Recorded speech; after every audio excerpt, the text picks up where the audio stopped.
Una tarea fácil de contestar. No sé cómo voy a llenar el tiempo, solo voy a dar la respuesta. La pregunta es, ¿por qué Dios permite la maldad y el sufrimiento en el mundo? Es una pregunta muy importante. Es una pregunta que a un nivel personal es la pregunta que mi amigo Larry King siempre regresa a esta pregunta para demostrar que no puede creer. Hay algunos que son agnósticos, y normalmente es una palabra que usan como si fuera algo noble, pero el equivalente en latín es ignorante, para ponerlo en perspectiva.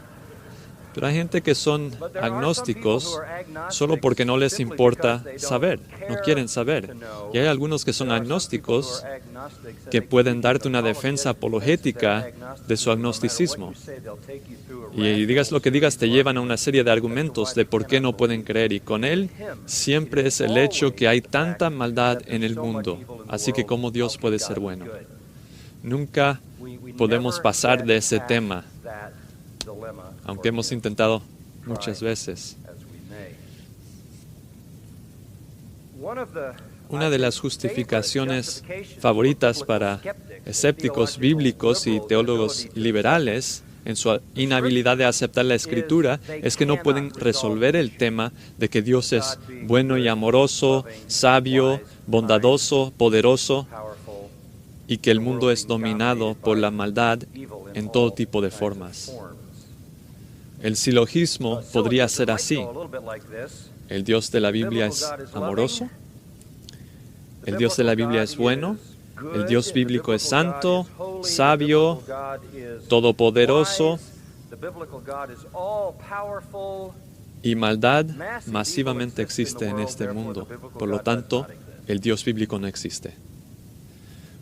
¿Cómo puedes decirme que Dios es todo amor, bueno, santo, conoce todo, omnisciente, todopoderoso, y explicar que hay maldad?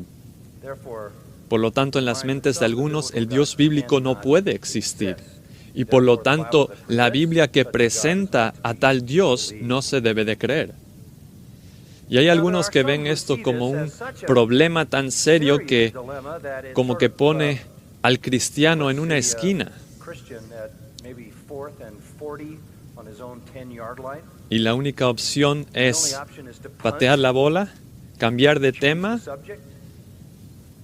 o hacer fuera de juego con Deuteronomio 29:29, las cosas secretas pertenecen al Señor, y patear la bola hacia el otro equipo. ¿Será esto lo mejor que podemos hacer cuando se nos presiona nuestro arco teológico? En absoluto. Si saben las jugadas divinas, saben que no solo es recatear o llegar a centrocampo, pero hay una respuesta en la Biblia que puede meter un gol. Nos llevará hasta el triunfo y la victoria. La Escritura nos da una respuesta. Y no solo es una respuesta que pueden entender, pero una respuesta que podemos aceptar gozosamente, una respuesta en la cual nos podemos regocijar. Y no es una respuesta inadecuadamente corta como, bueno, Dios no es responsable, Adán y Eva lo son. Lo cual solo llega a la pregunta de por qué Dios permitió que Adán y Eva tuvieran la opción de hacer elecciones pecaminosas. Él los creó. Si Dios sabía que iban a hacer ese tipo de decisiones, entonces, ¿por qué les dio la habilidad de tomar ese tipo de decisiones? Eso no ayuda. Pero entonces puedes decir, bueno, Dios no es responsable, Satanás es. Pero la pregunta es, ¿por qué Dios creó ángeles que podrían caer y uno de ellos sería el demonio y llevaría a toda la raza humana al pecado? Si sabía que iban a tomar esas decisiones y elegir así, ¿por qué los creó? Porque Él los creó de la nada, podía crearles como Él quisiera. Así que eso no ayuda. Todas las respuestas legítimas nos llevan a Dios.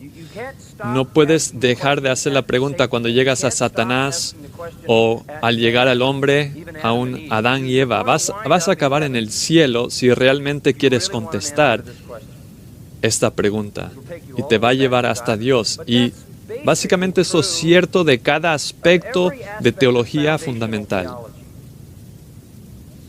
Todo en última instancia llega a la naturaleza de Dios y los propósitos de Dios. Así que esto no es inusual en ese sentido, aunque para alguna gente parece que les mistifica más que otros temas. Ahora déjenme darle una secuencia de las cosas, y sí va a ser un poco teológico, pero es un tema teológico el cual tenemos aquí, así que déjame darles algunos puntos para seguir progresando hacia una respuesta a la pregunta. ¿Estarías de acuerdo con el punto 1? La maldad existe. ¿Puedes decir amén a eso? Sí, el mal existe. No estás incierto de eso, ¿verdad? ¿Lo entiendes?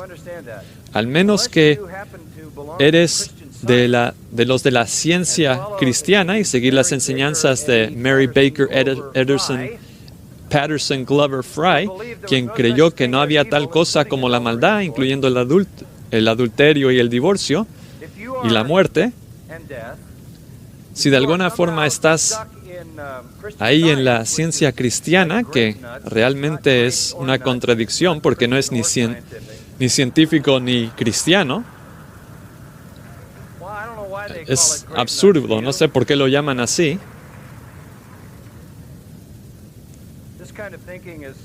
Pero este tipo de pensar es para gente que está loca, que no están realmente tratando con la realidad, están jugando juegos metafísicos. Y todos entendemos que la maldad existe masivamente en una forma que domina en nuestro mundo. Y hay varias formas de entender la maldad, para darles categorías. Primero, la maldad natural, o quizás la palabra calamidad. No estamos hablando de algo moral, estamos hablando de la presencia de aquello que es peligroso, destructivo y letal, que es un reflejo de aquello que es lo más emblemático del pecado, que es la pudredumbre y la muerte. Hay maldad natural en nuestro mundo. Seríamos necios de negar eso. No es un tema personal, es parte de la creación en sí, en su condición caída. No es personal, es externo a nosotros, es temporal. La enfermedad, desastres, catástrofes, desde maremotos hasta bacteria microscópica, desde los virus a volcanes. Este planeta es un lugar peligroso. Es un lugar muy peligroso. Prediqué el último domingo por la tarde un sermón interesante sobre qué dice la Biblia del calentamiento global. ¿Estás listo para esto? Segunda de Pedro 3. Los elementos se derretirán con calor ferviente y toda la tierra será quemada. ¿Ok? Pero eso no va a pasar porque uses laca.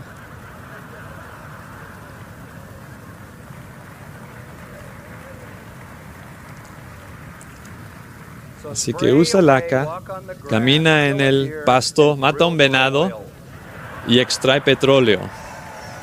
Adelante.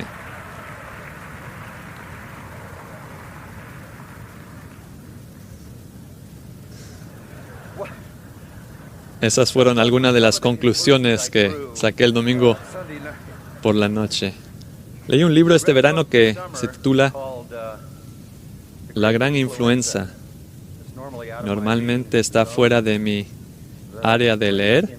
Es por John Barry y es una obra magisterial. Es un libro muy bien documentado, de los mejores documentados que he leído. Y una vez empecé a leerlo, no podía dejarlo. No es diagramas y información científica, es la historia de la gran influenza que llegó a los Estados Unidos en el año 1918 Y en 24 meses se estima que 100 millones de personas murieron en el planeta. Se enfrentaron con un virus virulento que se transformaba con tal rapidez que el proceso normal de infección viral no funcionaba. Era tan virulento que algunas personas murieron del trauma al cuerpo que traía el virus. Alguna gente murió de causas secundarias como neumonía, pero la mayoría de la gente que murió estaban entre 20 y 40 años de edad, que tenían los sistemas inmunológicos más fuertes porque su propio sistema les mataba tratando de conquistar el virus, de curar el virus. Y todo esto ocurrió por un virus microscópico en algunos cerdos en Kansas. Los virus llegan de las aves, contaminaron los cerdos y algunas personas que trabajaban con los cerdos fueron reclutados para la Primera Guerra Mundial. Fueron a una base con 25,000 personas, infectaron soldados que fueron por todo el mundo. El virus no es como una bacteria, no es una entidad completa, solo es media vida. Para reproducirse tiene que conectarse a una célula viviente y toma el código genético de ese sistema y lo reproduce consigo mismo dentro. ¿Qué tipo de maldad misteriosa es esa? ¿Podría pasar otra vez? Vivimos en un lugar muy peligroso. Estoy tan agradecido de estar en este lado de la historia.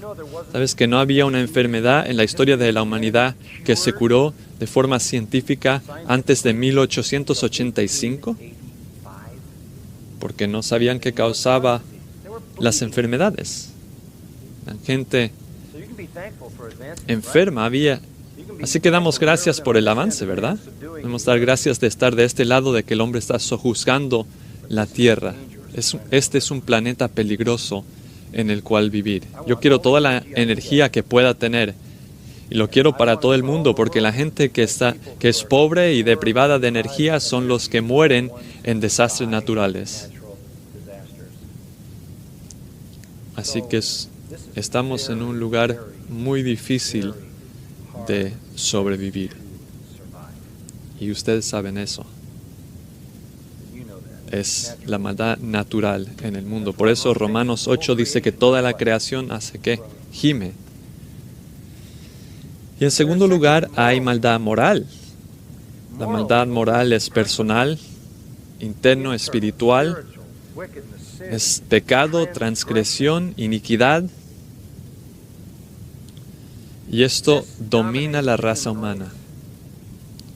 No estoy hablando de maldad moral como esas que escuchamos en los debates presidenciales en televisión.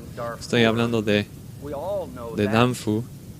Sabemos que eso es maldad más en proporciones masivas, pero este tipo de maldad moral es tan generalizado que está en cada corazón humano y es una fuerza que domina y controla. La Biblia dice, no hay ninguno bueno, ni uno. Todos los pensamientos del corazón son continuamente de maldad. El hombre es propulsado por deseos que producen pecado y muerte. Así que el mundo en sí está bajo una maldición, lo cual hace que la maldad natural esté presente en todas partes y está inhabitada por personas que son moralmente malos en el fondo. Y todos estos pecadores inmorales están tratando de sobrevivir en un mundo caído, están chocando el uno con el otro en matrimonios que no funcionan, familias y amistades y rivalidades que resultan en guerras. Y esto es evidencia del mal moral en la tierra. En tercer lugar, hay maldad supernatural. No solo hay maldad que está en el corazón del hombre, pero hay una fuerza de seres demoníacos que son tan viejos como la creación, cuando todo se creó, que son entidades espirituales que tienen una tendencia dentro que es corrupta. Son espíritus malignos, son engañadores y mentirosos. Primera de Juan 5:20 dice que todo el mundo yace bajo el poder del maligno, que es el líder de su sistema.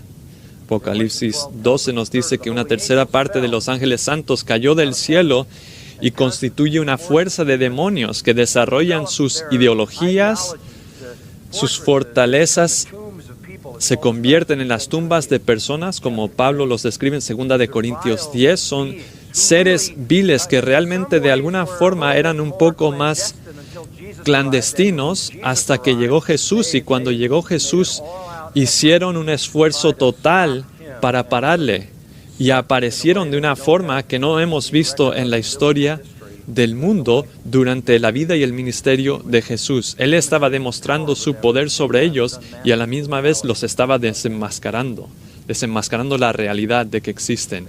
Infectan nuestras vidas, como sabemos por el libro de Job.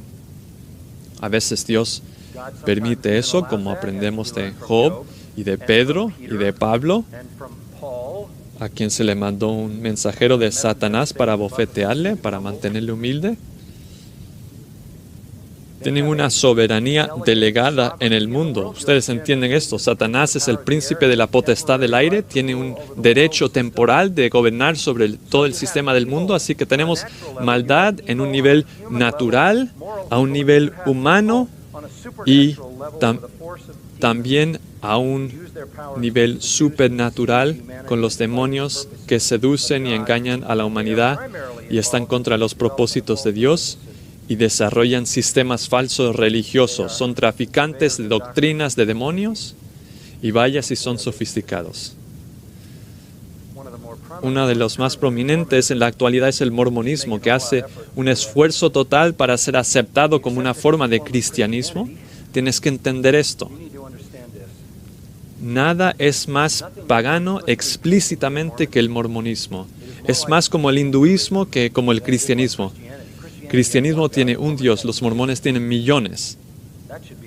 Eso debe de ser bastante para verlo. Ellos creen en millones de dioses que se convierten en dioses, que un Dios creó al Dios que creó al mundo y que el Dios que creó el mundo tenía algún tipo de sexo espiritual con una diosa madre que produció a Jesús.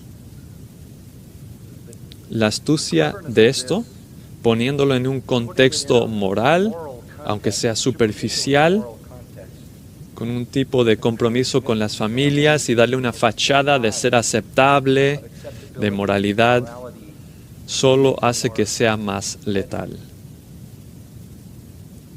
¿No luchamos contra qué? Carne y sangre.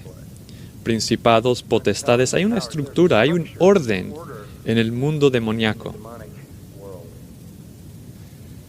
Y solo para añadir una cuarta, hay una maldad que va a durar para siempre.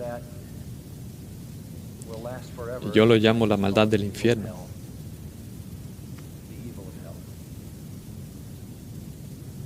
Es maldad para siempre, sin paliativos, para toda la gente que estará ahí. Y no solo está presente en nuestro mundo la maldad, es completo, es sutil, es poderoso, dominante, está fuera de nosotros, dentro de nosotros, alrededor de nosotros. Así que empezamos con lo obvio. La maldad existe. Y no solo es mínimo y solo son el tipo de cosas que vemos en la tele y leemos en cuanto a la esfera criminal o la esfera social, lugares necesitados en el mundo, está en todas partes, dentro de todos, está fuera de control y es un mal sistémico. La segunda cosa que podemos afirmar es que Dios existe. El mal existe y Dios existe. El Dios de la Biblia es el único y verdadero Dios viviente. Él es el Dios quien las Escrituras revelan que es, porque las Escrituras son su autorrevelación. Él es el Dios que revelan las Escrituras. Y las Escrituras nos dicen que Él es el único Dios. Él es Trinidad, pero es un Dios en tres personas. Él es el único Dios y Él es, de acuerdo a las Escrituras, absolutamente soberano. Y con eso lo que estoy diciendo es que está a cargo de todo, está en control de todo, todo. Él controla todo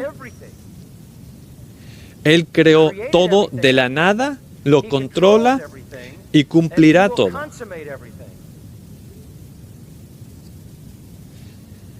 Él gobierna la historia en cada detalle diminuto. No hay ni una molécula en el universo que está desalineado con sus propósitos.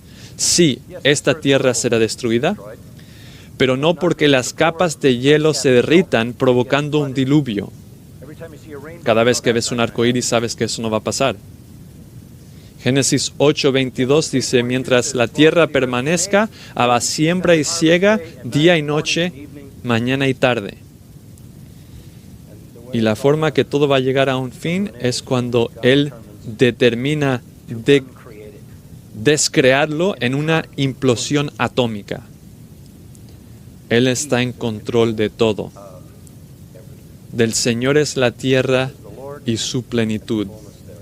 Primera de Crónicas 29. Tuya es, oh Señor, la grandeza y el poder y la gloria y la victoria y la majestad. En verdad, todo lo que hay en los cielos y en la tierra, tuyo es el dominio, oh Señor, y tú te exaltas como soberano sobre todo. De ti proceden la riqueza y el honor. Tú reinas sobre todo y en tu mano está el poder y la fortaleza y en tu mano está engrandecer y fortalecer a todos. Y me encanta lo que dice en Salmo 15:3. Nuestro Dios está en los cielos y hace lo que a Él le place. Daniel 4:35, Él actúa conforme a su voluntad en el ejército de los cielos y entre los habitantes de la tierra y nadie puede detener su mano ni decirle, ¿qué haces? Cuestionando cualquier acto de Él. La Escritura repite, como sabemos y apreciamos, nos dice que Dios es absolutamente soberano. Y dices, bueno, es un concepto difícil. Bueno, no tan difícil como creer que no lo es. Si te cuesta aceptar la soberanía de Dios, piensa un rato en la idea que no está a cargo, que no está en control. ¿Cómo te gusta eso?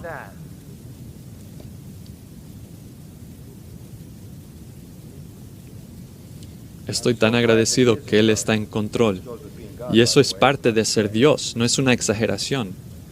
Deuteronomio 32, ved ahora que yo soy el Señor, y fuera de mí no hay Dios. Yo hago morir y hago vivir. Yo hiero y yo sano, y no hay quien pueda librar de mi mano. Dios nos está protegiendo de la idea que Él pudiera tener un propósito para la maldad. Éxodo 4:11. El Señor le dijo a Moisés, ¿quién hizo la boca del hombre? ¿Quién le hace sordo o ciego? ¿No soy yo el Señor? Salmo 105. Dios pidió una hambruna para la tierra. Segunda de Reyes 17:25. No temieron a Dios, por lo tanto el Señor mandó leones que mataron a algunos de ellos. Así que para todos esos que quieren excusar a Dios de esta situación, Él está bien y no evita esta situación. Lamentaciones 3, 37 y 33. ¿No es de la boca del Altísimo que tanto lo bueno como lo malo salen? No estoy seguro cómo alguien podría negar el hecho que Dios existe como soberano y permite la maldad, especialmente si leen el libro de Génesis y leen del diluvio. ¿Cuántos habitantes había en el mundo cuando llegó el diluvio? He escuchado estimado de 10 millones a 100 millones, dependiendo en la rapidez con la cual se multiplicaban al vivir 900 años. ¿Se imaginan si hubiera familias de escuela en casa en aquellos días?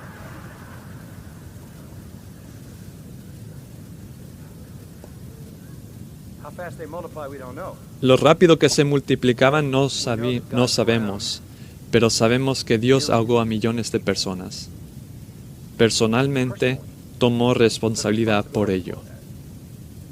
Así que mientras los teólogos liberales y otros supuestos evangélicos sienten que desesperadamente tienen que rescatar a Dios de esta perspectiva, Dios está satisfecho en clarificar que Él es sin duda soberano sobre todo que existe sin una renuencia. Él no pide que se le rescate de la mala publicidad que le llega porque se le está culpando por todas las cosas malas que pasaron en el mundo. No se equivoquen, es santo, no puede hacer lo malo, no puede contemplar la maldad con agrado. Es el Dios que es incapaz de hacer nada inicuo. Es santo, santo, santo, pero está satisfecho dejando la responsabilidad por la existencia de la maldad y hasta su acción con Él mismo. Otra forma de decirlo sería prestar las palabras de Primera de Timoteo. Él es el único soberano. Él es el único soberano del universo. Y porque hace lo que hace, Jesús nos da una buena perspectiva de eso en Mateo 11, cuando dice: así, Padre, porque así te pareció bueno. Hace lo que quiere. Job 23, 11. Él habló, se hizo. Salmo 33. Él habló y fue hecho. Él mandó y todo se confirmó. El Señor hace nulo el consejo de las naciones, frustra los designios de los pueblos. El consejo del Señor permanece para siempre, los designios de su corazón de generación en generación. Salmo 103, 19. El Señor ha establecido su trono en los cielos y su reino domina sobre todo. Isaías 14, 27. Si el Señor de los ejércitos lo ha determinado, ¿quién puede frustrarlo? Y en cuanto a su mano extendida, ¿quién puede volverla atrás? Isaías 46, 9. Acordaos de las cosas anteriores ya pasadas, porque yo soy Dios y no hay otro. Yo soy Dios y no hay ninguno como yo. Primera de Samuel 2, 6 a 8. El Señor da muerte y da vida, hace bajar al Seol y hace subir, empobrece y enriquece, humilla y también exalta, levanta del polvo al pobre, del muladar levanta al necesitado para hacerlo sentar con los príncipes. Amós 3, 6. Si sucede una calamidad en la ciudad, ¿no la ha causado el Señor? Aquí el Señor toma responsabilidad completa por la existencia de mal, porque Él es Dios y controla todo. La maldad no es una interrupción en el propósito de Dios. Así que aquí llega el tercer punto. La maldad existe, el Dios soberano existe, inescapable. El punto tercero es que Dios desea que el mal exista. Él decreta que exista el mal. Y hay escrituras, no quiero sobretrabajar el punto, pero darles uno en cuál pensar. Isaías 45, del 5 al 7. Yo soy el Señor, no hay otro, no hay ningún otro. Fuera de mí no hay Dios. Yo te ceñiré aunque no me has conocido, para que sepa que desde el nacimiento del sol hasta donde se pone, no hay ninguno fuera de mí. Yo soy el Señor y no hay otro, el que forma la luz y crea las tinieblas, que causa bienestar y crea calamidades. Yo soy el Señor, el que hace todo esto. Versículo 9. Ay del que contiende con su hacedor, el tiesto entre los tiestos de la tierra. ¿Dirá el barro al alfarero, qué haces? ¿O tu obra dirá, el que no tiene manos? Ay de aquel que diga al padre, ¿qué engendras? O a la mujer, ¿qué das a luz? Así dice el Señor, el Santo de Israel y su Hacedor: preguntadme acerca de las cosas venideras, tocante a mis hijos, y dejaréis a mi cuidado la obra de mis manos. Yo hice la tierra y creé al hombre sobre ella, y extendí los cielos con mis manos, y di órdenes a todo su ejército.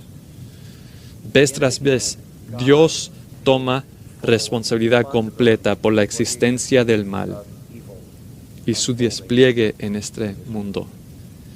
En este punto, el pánico llega al corazón de los arminianos. Se les ponen los ojos en blanco, se les dificulta la respiración y se le acelera el corazón. Le sudan las manos. Ellos estaban bien con que el mal existe, que Dios existe, que Dios es soberano, mientras limita su soberanía y su conocimiento. No quieren negar el poder de Dios, no quieren negar el conocimiento de Dios, solo quieren limitarlo. Este ataque de pánico les da porque no pueden permitir que Dios sea responsable por la maldad y quieren salvar a Dios de un fin peor que la maldad, ser responsable que la existencia de la maldad en el mundo. ¿Y cómo lo hacen? Bueno, reinventan a Dios.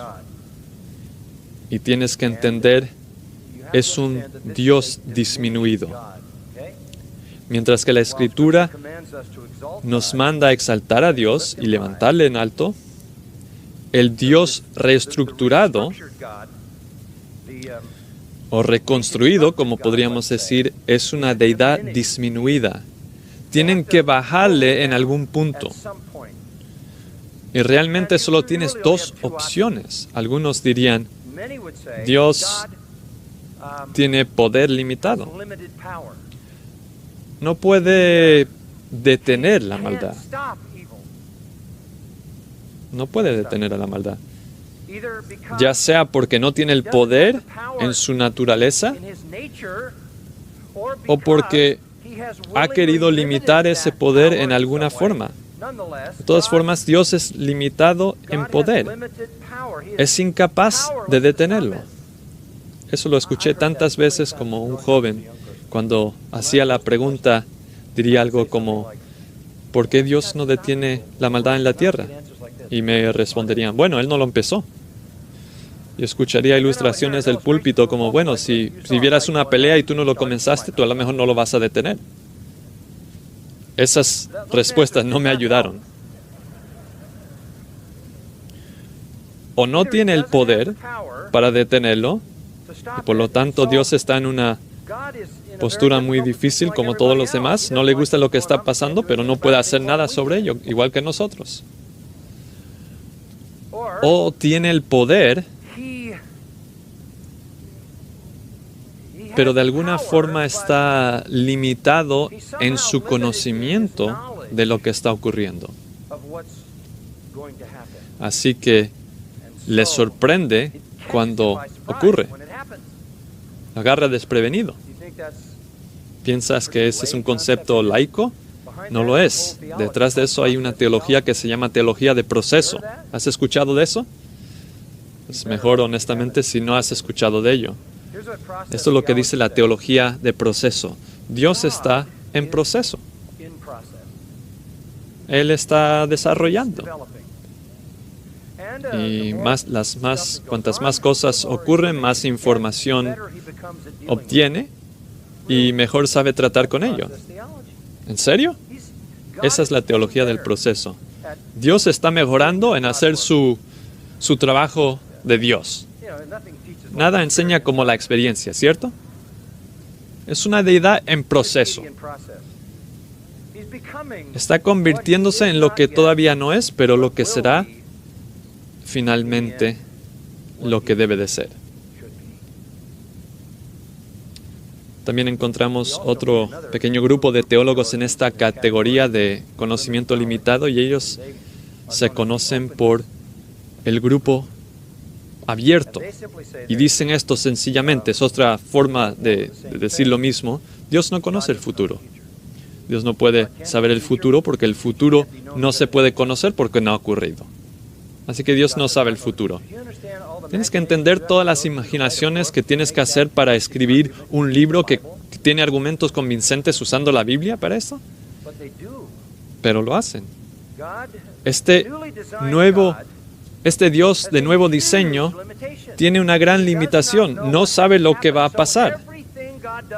Así que todo lo que hace es una reacción. Y solo quiero decir, bueno, entonces, ¿cómo explicas el Salmo 22? Que empieza, mi Dios, ¿por qué me has desamparado? Porque Jesús dijo eso en la cruz. Y el Salmo 22 da detalles de la cruz, explícitos detalles de la cruz. Y solo es un pasaje que se podría mencionar. Pero la idea es que Dios está reaccionando y se siente tan mal de cómo han salido las cosas. Entonces, ¿qué me está diciendo? ¿Que la crucifixión de Cristo era una sorpresa? Estaba ahí el jueves pensando, bueno, no sé cómo va a pasar esto, ¿no es viernes todavía? ¿En serio? Y cuando Cristo llegó a la cruz, Dios rápidamente tuvo esta gran idea. Mientras va a morir de todas formas, ¿por qué no le hacemos un sustituto para los pecadores? ¡Qué gran concepto! Desafortunadamente, ese concepto completamente fue revelado en Isaías 53 en detalle explícito. Pero todo este derrocamiento de la naturaleza de Dios y la verdad de la Escritura para excusar a Dios, mientras que Dios no quiere que le excusen de esto. No quiere ser eximido. Él es Dios. Nunca podremos desligar a Dios de la responsabilidad de la existencia del mal. Él lo permitió y lo diseñó como parte de este universo, sin ser responsable por ello. Realmente no creo que estaba en el jardín con los dedos cruzados esperando que Adán y Eva hicieran lo correcto. Te digo una cosa, si el pensar positivamente no funciona para Dios, tú puedes olvidarte de eso. No va a funcionar para ti tampoco. No, puede ser cualquier cosa que quieras hacer, ¿verdad? Como él no sabía qué iba a pasar, tenía que ajustar con todo lo que le sorprende en el camino. No solo es necedad, pero te lo hago notar porque es un esfuerzo que se hace por teólogos educados que quieren sacar a Dios de debajo de la responsabilidad del mal. Todos se unen a la causa de Kushner.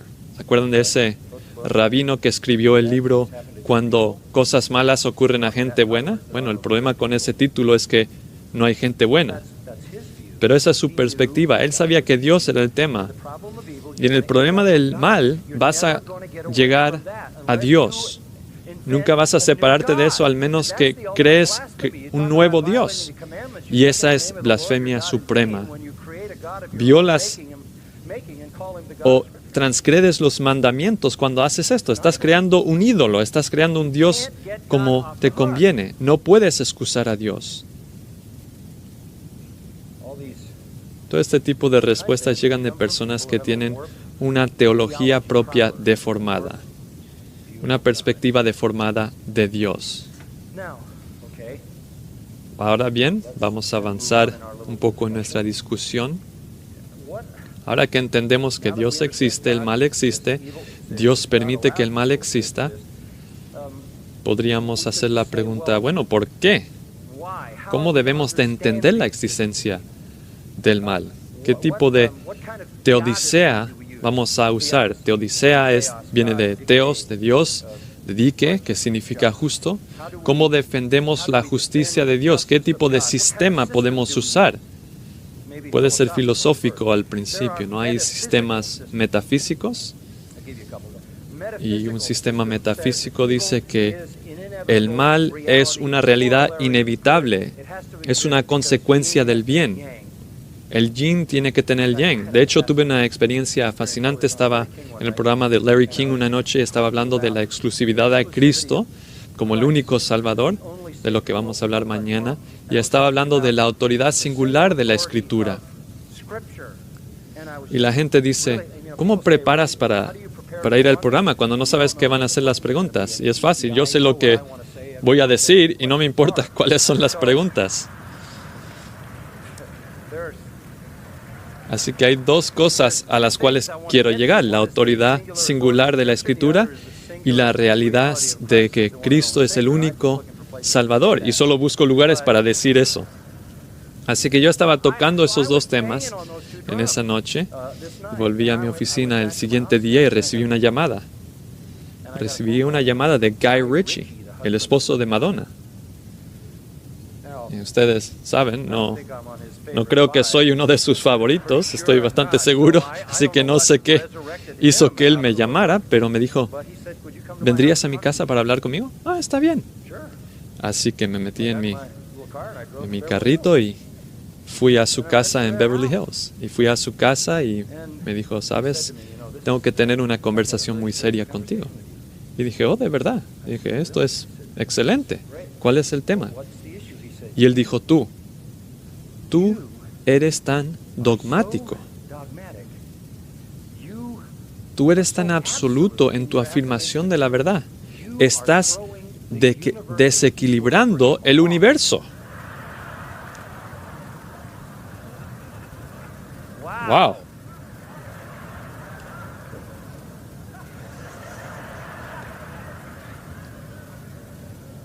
Mi respuesta fue, ¿me estás bromeando? ¿Desequilibrando el equilibrio del universo? Así que le dije, bueno, cuéntame de esto. Así que estuvimos ahí en conversación por 1 hora y me estaba contando todo de Kabbalah y metafísica y yin yang y todo eso. Y después pasé 1 hora contándole del Evangelio. Fue una gran oportunidad. Pero hay gente que tiene este concepto metafísico que hay una necesidad del mal por virtud del hecho de que tiene que haber algo opuesto al bueno. ¿Es creado por Dios? Ellos dirían que no, solo existe, está ahí y es como es, porque para cada positivo tiene que haber un negativo, etc. Es un hecho de privación. Y hay un poco de verdad en eso, es un elemento de finitud. Está ahí porque tiene que estar ahí por contraste. Y hay un sentido en el cual el mal es una deprivación. No es algo que Dios creó, es algo que refleja la rebelión contra lo que Dios creó y quién es. Y hay algo de verdad, pero no llega al tema, a la pregunta del por qué. Y hay otras teodiceas que caen en la categoría del libre albedrío. Y esa es la forma más popular de responder la pregunta. Es lo que detiene a la gente en el problema. Y es que simplemente no puedes tener un Dios que nos quita nuestro libre albedrío. No puedes hacerlo. Somos americanos. Esta es una democracia. Pero te prometo esto. Si hubieras vivido en tiempos medievales o una tribu con un cacique o bajo una dictadura total, no estarías luchando tanto con derechos humanos. Tendrías un entendimiento mejor de poder unilateral y soberanía de lo que tenemos. El experimento americano no nos ayuda con nuestra teología en este punto. El libre albedrío es más importante para Dios que no permitir la maldad. Es un concepto interesante. El libre albedrío, la voluntad libre, conquista el mal en cuanto a la balanza de Dios. Estoy tan comprometido con el libre albedrío que significa que voy a tener que permitir la maldad. Es como si Dios dijera eso, ¿no? Dios valoró autonomía humana y para protegerlo tuvo que permitir el mal. Así que el mal entra a escondidas porque el libre albedrío gana todo. Los humanos tienen la libertad de autodeterminarse y si Dios fuera la causa primaria y actuara sobre ellos, si Dios decidió y manipuló, entonces no habría libre albedrío. Y tendrías que hacer la pregunta, si Dios sabía que habría libre albedrío y la gente haría decisiones malas, ¿por qué les hizo capaz de hacerlo? Así que para diseñar un Dios que tiene conocimiento limitado, o un Dios que tiene poder limitado, o un Dios, escucha esto, que preferiría hacer nuestra voluntad que la suya, es diseñar un Dios que no está en la Biblia. Así que Dios es omnisciente, todopoderoso, el mal existe, y Dios decretó que el mal existiera. Él no lo creó. Eso sería imposible para Él, porque es imposible para Él hacer maldad. Pero Él decretó que existiera. Ahora eso nos lleva a la pregunta del por qué. creo que apenas tenemos tiempo de responder a eso. ¿Por qué? Creo que les gustaría saber que no soy la primera persona que va a dar esta respuesta. La Confesión de Westminster dice así: Dios de toda la eternidad ordenó por el consejo santo y sabio de su propia voluntad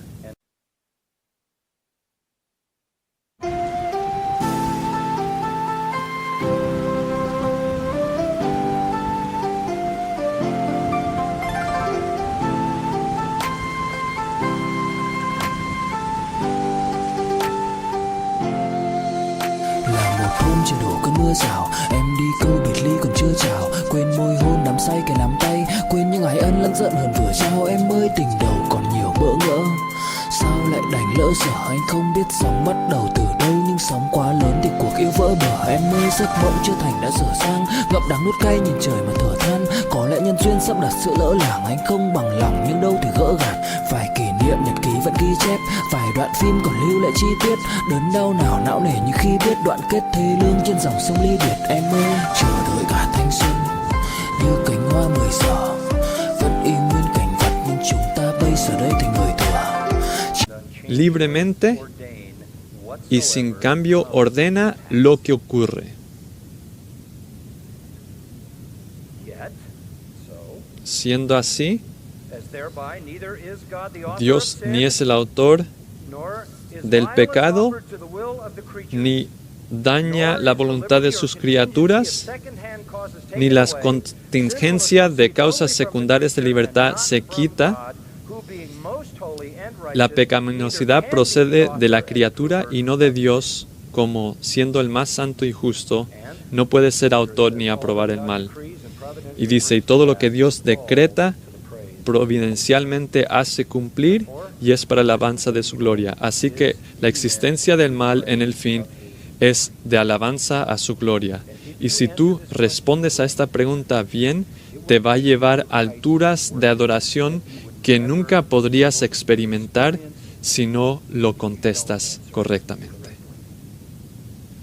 Porque tú tienes un Dios reducido.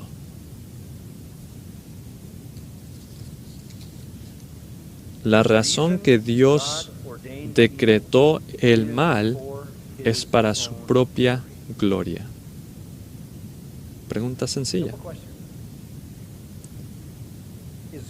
¿Es Dios más glorioso porque existe el mal o es menos glorioso porque el mal existe?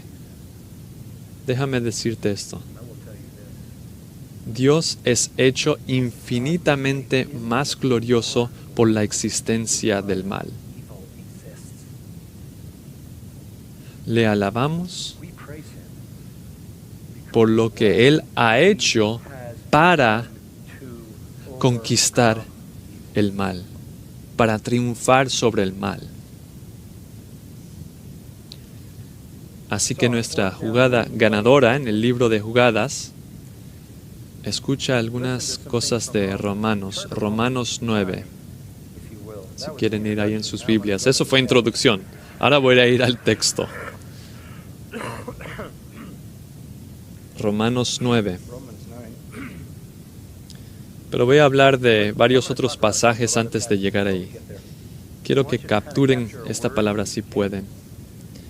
Hay una afirmación maravillosa en Romanos 3:5 y dice así: nuestra injusticia, aquí está la palabra clara, resalta la justicia de Dios.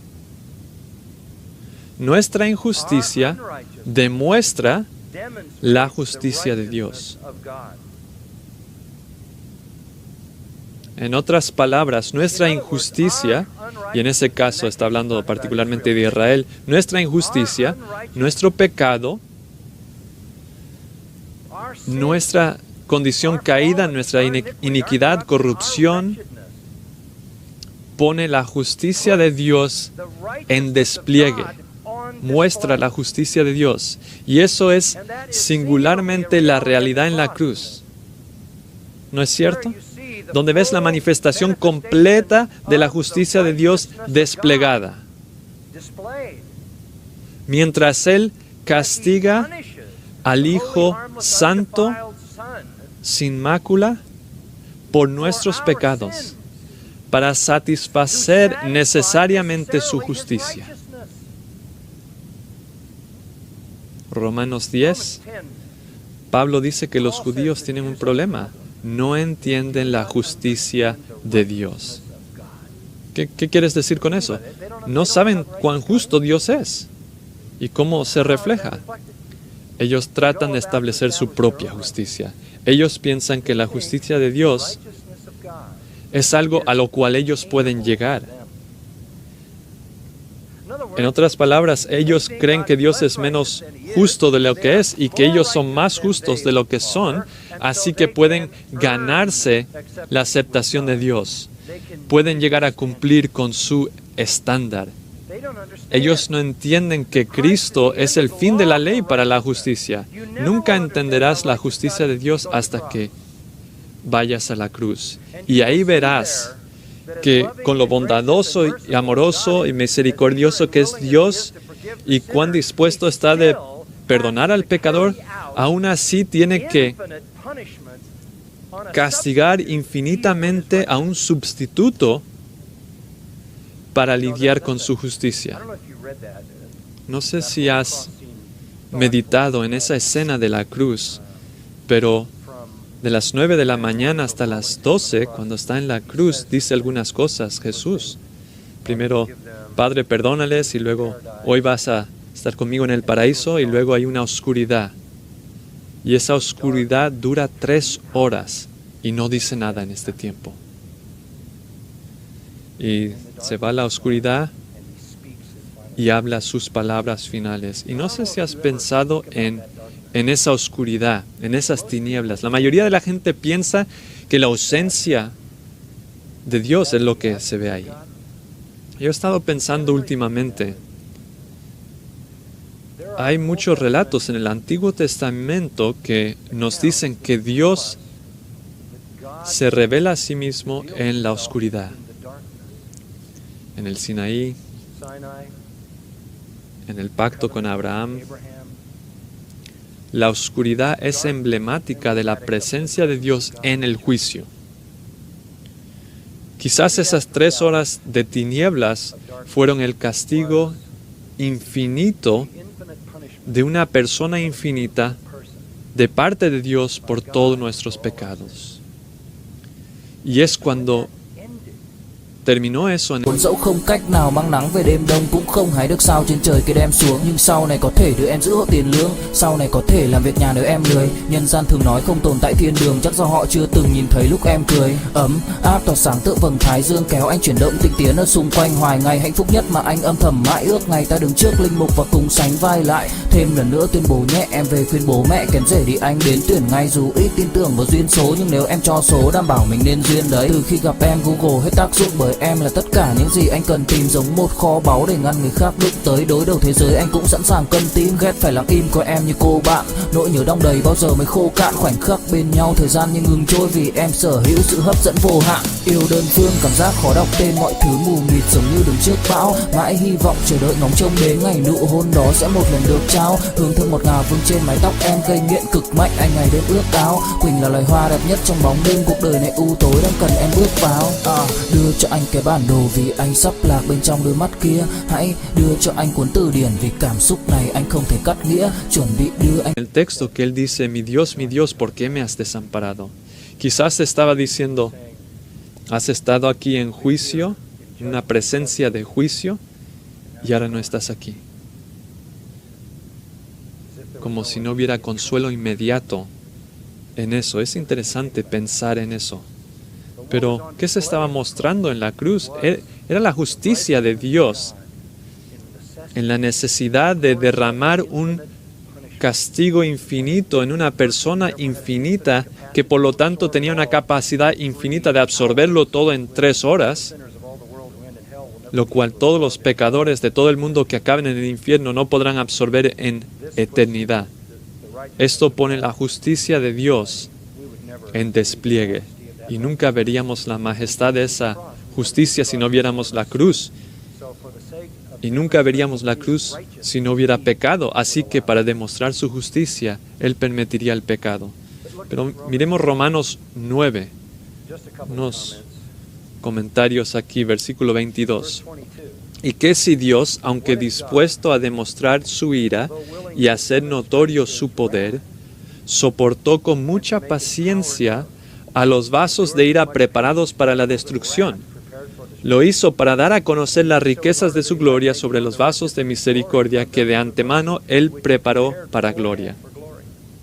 Es que en Romanos 3:5 Pablo dice que Dios demuestra su justicia como respuesta a nuestra injusticia. En Romanos 5:8 dice, Dios demostró su amor hacia nosotros, que siendo aún pecadores, Cristo murió por nosotros.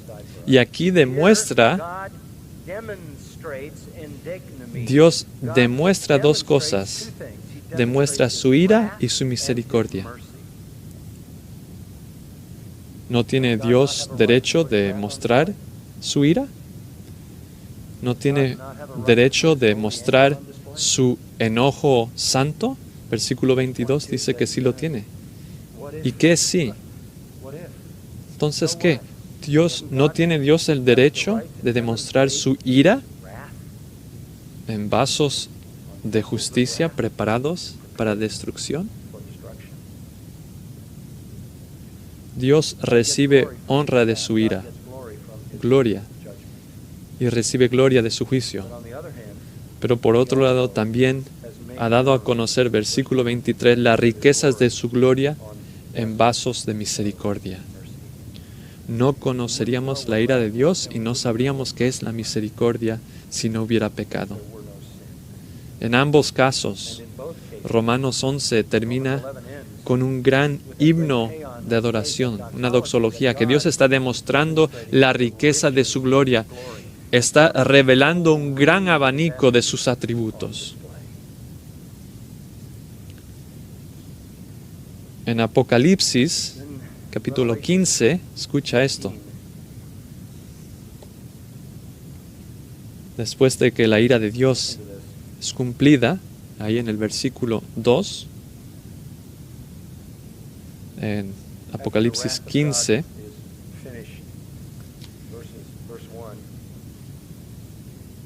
vi también como un mar de cristal mezclado con fuego, y los que habían salido victoriosos sobre la bestia, sobre su imagen y sobre el número de su nombre, en pie sobre el mar de cristal, con arpas de Dios, y cantaban el cántico de Moisés, siervo de Dios, y el cántico del Cordero, diciendo: Grandes y maravillosas son tus obras, oh Señor Dios Todopoderoso.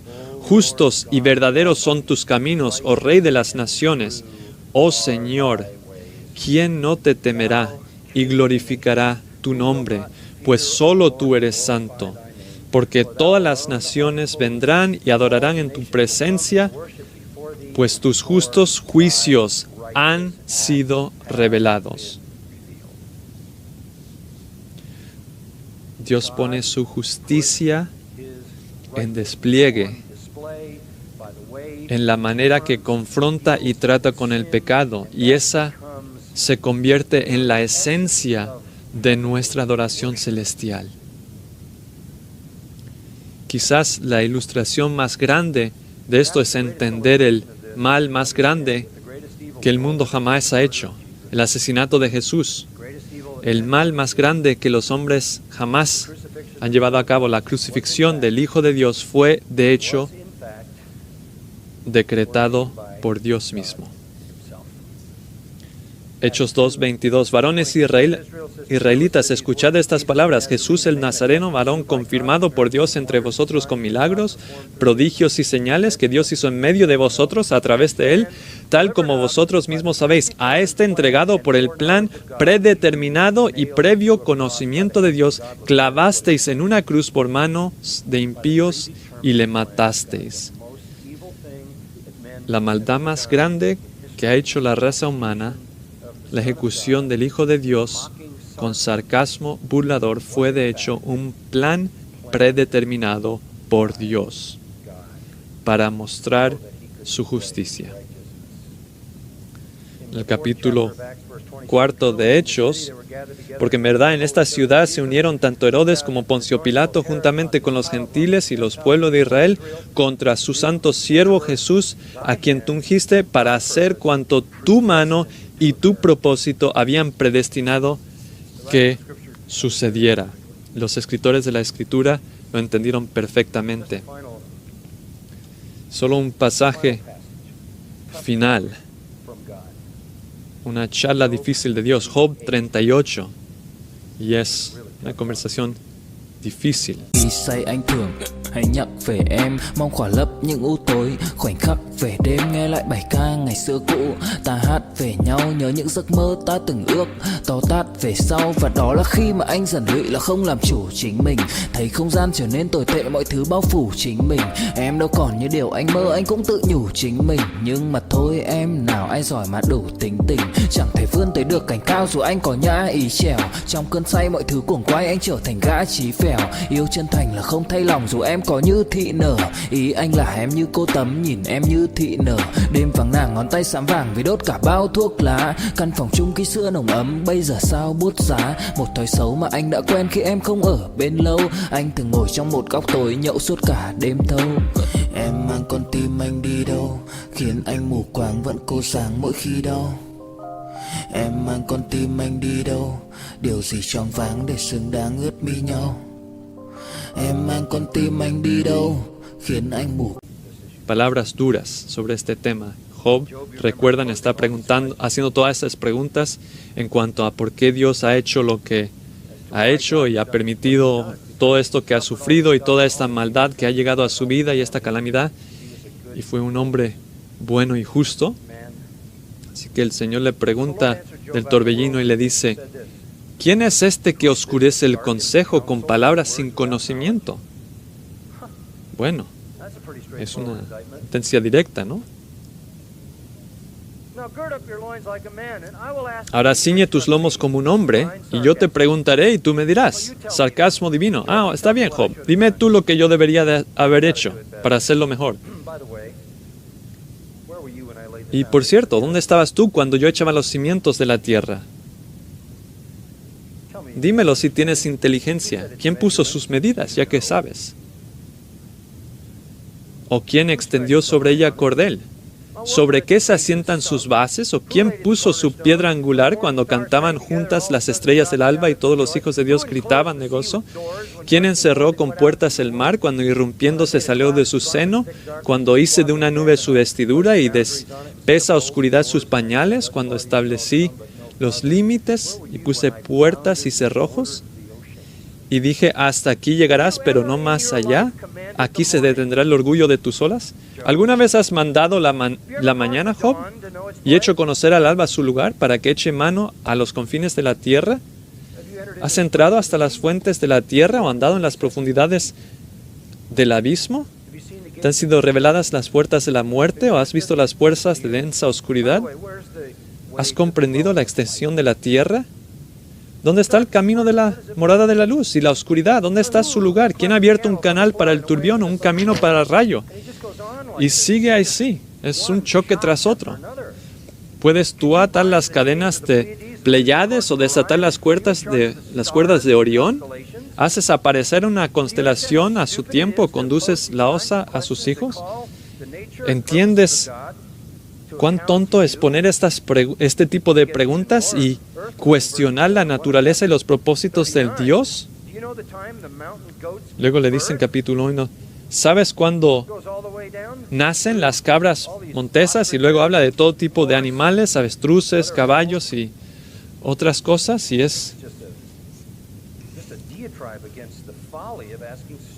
Y es un monólogo en contra de la necedad de hacer estas preguntas y pensar que Dios se tiene que explicar a ti. Luego le pregunta si piensa que puede controlar un dinosaurio. Y llega al 42, Job 42. Entonces Job respondió al Señor y dijo: yo sé que tú puedes hacer todas las cosas y que ningún propósito tuyo puede ser estorbado. Se acaba la discusión. Bueno, ya entendiste. ¿quién es este que esconde consejos sin sabiduría? Por lo tanto, he declarado lo que no entendía. Lo reconozco. Y la parte preciosa de esto, versículo 5, dice, había escuchado de ti con mi oído y tenía cierto entendimiento, pero después de todo eso, realmente te veo y me arrepiento en polvo y ceniza. Pero que Dios, deja a Dios ser Dios y adórale por el soberano que es, desplegando la gloria de su propia naturaleza a través de la misericordia y la ira, lo cual requiere maldad. Este es nuestro Dios. Te voy a decir esto. No quiero vivir en un mundo donde el mal controla a Dios. No existe tal mundo. Pero esa es la elección que tienes que hacer. ¿Tienes que creer en un Dios que está en completo control de la maldad o crees que el mal está en control de Dios y está reaccionando lo mejor que puede? Ese no es el Dios de las Escrituras. Te adoramos, Señor, con agradecimiento. Estas cosas de muchas formas son sencillas de entender y aún así misterios para nosotros. Pero no hay misterio en el propósito que tú demostraste. Demostrar tu justicia, demostrar tu amor, demostrar tu ira, tu misericordia, demostrar para siempre tu gloria a través de permitir la maldad en este mundo y a través de triunfar sobre ello. Y si pensábamos por un momento que tú no estabas en control de la maldad, no tendríamos ninguna garantía que no resurgiría de nuevo en el cielo. Y el cielo no sería el cielo de las Escrituras, donde no hay pecado y no hay corrupción y no hay muerte. Tú estás en control sobre ello. Y cuando su día acabe y tú hayas cumplido tu muestra, viviremos para siempre en las glorias del nuevo cielo y nueva tierra, donde el mal nunca, nunca existirá otra vez, porque tú eres soberano. Te adoramos, te alabamos y descansamos en esta gran confianza, dándote gracias que todo esto se nos ha dado a nosotros por la gracia que ha llegado en Cristo Jesús. Oramos en su nombre. Amén.